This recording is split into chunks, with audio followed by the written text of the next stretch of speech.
And in a significant move, India has approved a much-awaited electronics component manufacturing scheme. This is an initiative aimed at enhancing self-reliance in the electronics supply chain. To tell us more about this, let me quickly go over to my colleague Rishabh, who was at the cabinet briefing.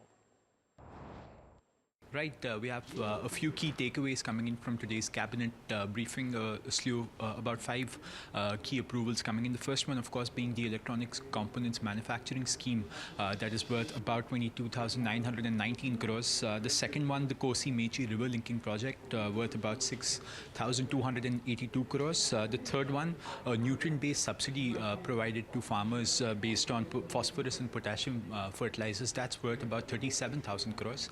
Number 4 was, of course, the hike in dearness allowance given to government employees. That has been hiked from 53% to 55%, a 2% hike given there. Now, the fifth approval was the Patna-Ara-Sasaram highway corridor that was approved for about 3,700 crores. We caught up with the Union Minister for Information Technology, Ashwini Vaishnaw, to understand how this scheme will work out for Indian companies, and also the outlay of the scheme and how this is different from the current set of PLI schemes that we have. Electronics components are having a very large spectrum of, in a sense, the structure is very different. For example, there will be some components which will have a lot of capex required. There will be some components where the turnover will be very high compared to the capex which is put in. So that's why we decided to have a focused way in which components which require capex support will be giving capex support. And components, and in fact for all the components, we are also keeping an employment-linked incentive. Once a certain employment threshold is crossed, then only the incentives will start kicking in. So that's very important.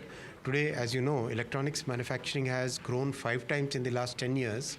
It is now close to 10 lakh crore industry. And exports have grown 6 times in the last 10 years. Its exports are today about 2.5 lakh crore rupees worth exports. And electronics exports are today among the top 3 exports in our country. So, and employment has reached about 25 lakh. So our objective is to reach 60 lakh employment and 500 billion electronics manufacturing total by 2030-31, and it's a big target, but this scheme will be a major boost in that.